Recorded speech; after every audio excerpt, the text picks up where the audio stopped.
महाराष्ट्र मजूर फेडरेशनच्या निवडणुकीत महायुतीनं वर्चस्व राखत फेडरेशनवर आपला झेंडा पुन्हा एकदा रोवलाय।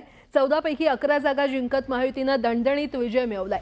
तर महाविकास आघाडीला केवळ 3 जागा मिळाल्यानं महाविकास आघाडीचा सुपडा साफ झालाय। जिल्ह्यात राजकीयदृष्ट्या महत्त्वाचं मानलं जाणारा उस्मानाबाद जिल्हा मजूर फेडरेशनची निवडणूक नुकतीच जाहीर झाली होती। यात महाविकास आघाडी आणि महायुती आमने-सामने होते। सुरुवातीला 4 जागा बिनविरोध आल्या, मात्र त्यानंतर 9 जागांसाठी 24 उमेदवार रिंगणात उतरले। त्याचे आज निकाल हाती आले असून महायुतीला 9 जागा जिंकण्यात यश आले, तर महाविकास आघाडीला केवळ 1च जागा मिळाली आहे। त्यामुळे गेले अनेक वर्ष महायुतीच्या ताब्यात असणारी जिल्हा मजूर फेडरेशन हे पुन्हा एकदा महायुतीकडेच गेली आहे।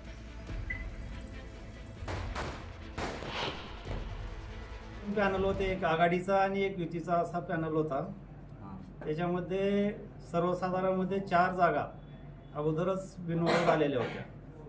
त्याच्यामध्ये तुळजापूर, वाशी, भूम आणि परांडा हे बिनविरोध सर्वसाधारण जागा आलेल्या होत्या आणि बाकी 9 जागेसाठी 24 उमेदवार रिंगणात होते।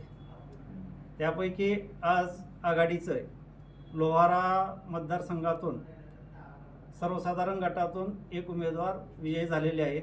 बाकी उर्वरित 8 उमेदवार हे महायुतीचे निवडून आलेले आहेत।